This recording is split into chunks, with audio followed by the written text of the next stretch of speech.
శ్రీమాత్రే నమః.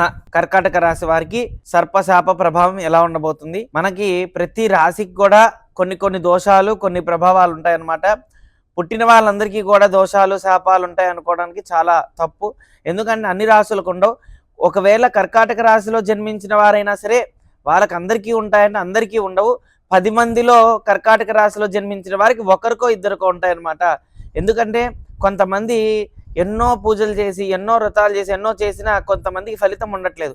అయితే వాళ్ళకి ప్రత్యేకించి ఒకవేళ వాళ్ళల్లో జాతకాన్ని పరిశీలించినప్పుడు జాతకంలో గ్రహస్థితులు కనుక సర్ప సంబంధమైన దోషం ఉందా, సర్ప ప్రభావం ఉందా అని చూసుకొని కనుక వారు ముందడుగు వేస్తే అన్నిట్లో కూడా శుభ ఫలితాలు వస్తూ ఉంటాయి. కొంతమందికి సర్పదోషం ఉన్నట్టుగానే కొంతమందికి స్త్రీ శాపము, స్త్రీ ప్రభావం అనేవి ఉంటాయన్నమాట.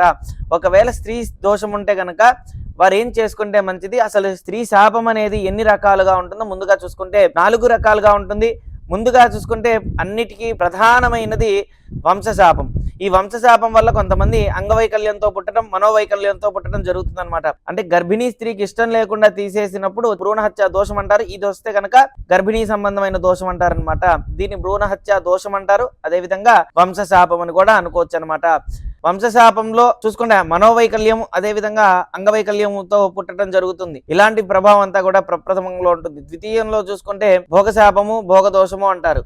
ఈ దోషానికి సంబంధించి చూసుకుంటే ఒక్కొక్కసారి ఒక్కొక్క విధమైన ఇబ్బందులు పడుతూ ఉంటారు. ఇష్టమైన స్త్రీని వివాహం చేసుకొని అన్ని విధాలుగా కూడా సుఖపెడతాను, ప్రేమగా చూసుకుంటాను, ధనపరంగా, ద్రవ్యపరంగా అన్ని రకాలుగా చూసుకుంటానని చెప్పి మాట ఇచ్చిన తర్వాత పరస్త్రీ వ్యామోహం అవ్వచ్చు, పరధన వ్యామోహం కావచ్చు, ఇలాంటివి ఎక్కువగా కూడా బయట వెళ్లే ఆలోచనతో ఇంట్లో ఉన్న వాళ్ళని సుఖంగా చూసుకోపోతే వచ్చే దోషానికి వాళ్ళు దుఃఖించినప్పుడు వచ్చిన దోషము భోగదోషం అంటారు. ఇది వచ్చినప్పుడు కూడా మానసికమైన ఆలోచనలు, మానసికమైన ప్రశాంతత లేకపోవడం, అనవసరంగా అలజడులు ఏర్పడడం, ఇలాంటివన్నీ కూడా జరుగుతూ ఉంటాయి. అదేవిధంగా తృతీయం చూసుకుంటే కనుక ఈ శాప ప్రభావం కర్మశాపం. ఈ కర్మశాపం అనేది కర్మ దోషం అంటారు. ఏ కర్మ చేసావు అంటుంటారు కదా, అదేవిధంగా ఈ కర్మ ప్రభావం చేత అక్కని, చెల్లిని, ఇలా మనకి చూసుకున్న మహిళలందరినీ కూడా, మనకి తెలిసిన వాళ్ళందరినీ కూడా ఎవరినైతే మోసం చేసి ధనపరంగా, ద్రవ్యపరంగా అన్నిటి విధంగా ఇస్తానని ఇవ్వకుండా మోసం చేస్తారో వాళ్ళకు వచ్చే కర్మశాపం వల్ల ఇంట్లో తరచూ గొడవలు అవుతూ ఉంటాయి. భార్యాభర్తల మధ్య సఖ్యత ఉండదు. అదేవిధంగా అన్నదమ్ముల మధ్య, అక్క చెల్లెల మధ్య కానీ కుటుంబ వ్యవహారంలోనే గొడవలు ఎక్కువగా ఉంటాయన్నమాట. ఈ కర్మశాప ప్రభావం చేత అనుకున్నవన్నీ కూడా రివర్స్లో అవ్వడం, మనస్పర్ధలు ఎక్కువగా ఉండడం, తరచూ గొడవలు అవుతూ ఉండడం, ఇలాంటివి జరుగుతాయి. 4వ శాప ప్రభావం చూసుకుంటే కనుక పరమార్థిక శాపము. ఇది ఒకవేళ మనకి నచ్చింది కదా అని మనం ఇష్టం ఉన్నట్టు కనుక ఒక స్త్రీని ఇబ్బంది పెట్టి ధనపరంగా, ద్రవ్యపరంగా అన్ని విధాలుగా కూడా వారిని మన యొక్క ఆధ్వర్యంలోకి తెచ్చుకొని అన్ని విధాలుగా కూడా మరి మనకి సుఖ సంతోషాలతో మనం అనుభవించి వాళ్ళని ఇబ్బంది పెట్టి వదిలేసుకోవడానికి సంబంధించిందే పరమార్థిక శాపం. ఈ శాప ప్రభావం చేత ఇతను ఎక్కడికి వెళ్తాడో అక్కడికంతా కూడా దరిద్రం చుట్టుకున్నట్టుగా దరిద్ర ప్రభావం ఎక్కువగా వీరి మీద పడుతూ ఉంటుందన్నమాట. ఎక్కడికి వెళ్ళినా సానుకూలత ఉండదు. అదేవిధంగా వీరు ఎక్కడికి వెళ్ళినా గొడవలు పడుతూ ఉంటారు. వచ్చిన అవకాశాలన్నీ కూడా దుర్వినియోగం అవుతూ ఉంటాయి. ఇలాంటివన్నీ కూడా అనేక రకాలుగా జరుగుతుంటాయి. అయితే ప్రత్యేకించి కర్కాటక రాశి వారికి జన్మించిన వారిలో ఒకవేళ వీళ్ళల్లో ఎవరికైనా సర్పదోషం కానీ, సర్పశాపం కానీ, స్త్రీ దోషం కానీ, స్త్రీ శాపం కానీ ఉంటే ఏం జరగబోతుంది? ముందుగా చూసుకుంటే ఇప్పుడు ప్రప్రథమంగా శుక్ర సహితంగా రాహు, శుక్ర సహితంగా శని రానున్నాడనమాట.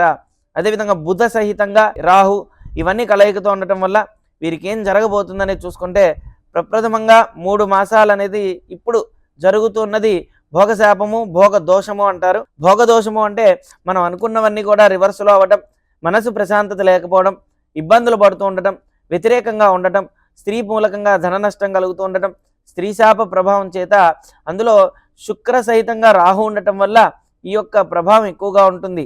అదేవిధంగా మార్చి వరకు కూడా ఈ ప్రభావం ఎక్కువగా ఉంటుందన్నమాట.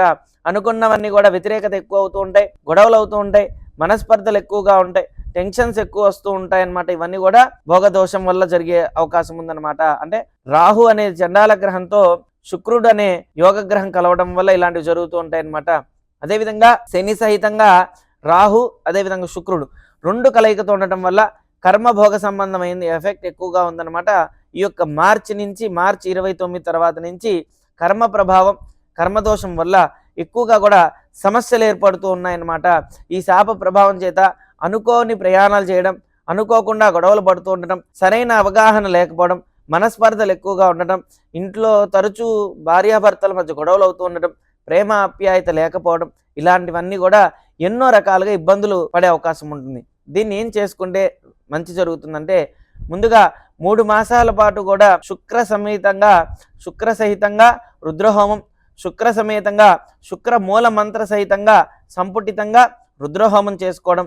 ఎక్కడన్నా మీకు తెలిసిన వారు ఉంటే కనుక ఈ రుద్రహోమం చేసుకుంటే అత్యద్భుతమైన ఫలితం సంప్రాప్తిస్తుందన్నమాట.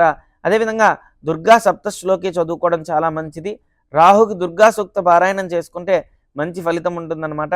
అదేవిధంగా రానున్న రోజుల్లో మార్చి తర్వాత శని రాహు కలయికతో ఉండటం వల్ల మన్యు సూక్త పారాయణం చేయించుకుంటే మంగళవారం కానీ శనివారం కానీ ప్రత్యేకించి ఒక దేవాలయం నందు వెళ్ళి అభిషేకం కానీ ఆంజనేయ స్వామికి సంబంధించింది చేసుకుంటూ ఉంటే కనుక ఈ దోష ప్రభావం తొలగిపోయి ప్రశాంతత సుఖ సంతోషాలతో ఉంటారనమాట. అంటే శాప ప్రభావం అనేది మనకి ప్రత్యేకించి వంశాన్ని కొట్టినప్పుడు, లేదంటే భార్యాభర్తల మధ్య ఇబ్బంది పడుతున్నప్పుడు, లేదంటే సంతానపరంగా ఆరోగ్యపరంగా ఇబ్బందులు పడుతున్నప్పుడు ఇవన్నీ కూడా సర్ప సంబంధమైన దోషం, స్త్రీ శాపం ఇవన్నీ చెప్పుకోవచ్చు. కాబట్టి వీరు కనుక మార్చి తర్వాత నుంచి కర్మ ప్రభావం తొలగిపోవడానికి ప్రతిరోజు కూడా ప్రదోషకాల సమయంలో ఈశ్వరారాధన చేయడం చాలా మంచిదనమాట. సాయంకాల సమయంలో శివాలయం చుట్టూ ప్రదక్షిణం చేస్తే చాలా విశేషమైన ఫలితం వస్తుంది. ఒకవేళ వీళ్ళలో ఎవరైనా స్త్రీ సంబంధమైన దోషం ఎక్కువగా కనపడుతూ ఉంటే, ఎక్కువగా తట్టుకోలేనంత ఎఫెక్ట్ కనపడుతూ ఉంటే కనుక భార్యాభర్తలు ఇద్దరు కలిసి శివాలయంలో చండీ ప్రదక్షిణం చేయడం చాలా మంచిదనమాట. శివాలయంలో ప్రదక్షిణం చేయడం మంచిదైతే చండీ ప్రదక్షిణం చేయడం ఇంకా మంచిది. ఒకవేళ మీరు శివాలయంకి వెళ్ళి అక్కడ ఉన్న పంతులు గారిని అడిగి చండీ ప్రదక్షిణ ఎలా చేయాలి అని కనుక్కొని ఖచ్చితంగా ప్రతిరోజు కూడా చేసే ప్రయత్నం చేయండి, మంచి జరుగుతుందన్నమాట. అదేవిధంగా జనవరి, ఫిబ్రవరి, మార్చి, జనవరిలో ఫిబ్రవరిలో చూశారు ఇబ్బందులు, మార్చిలో కూడా కొన్ని సమస్యలు ఏర్పడుతూ ఉన్నాయన్నమాట. అదేవిధంగా ఏప్రిల్, మే, జూన్, జూలై, ఆగస్టు ఈ 5 మాసాలు మౌనంగా ఉంటే మంచిది. అనవసరమైన మాటలు మాట్లాడకుండా ప్రశాంతంగా ఉండటం మంచిది.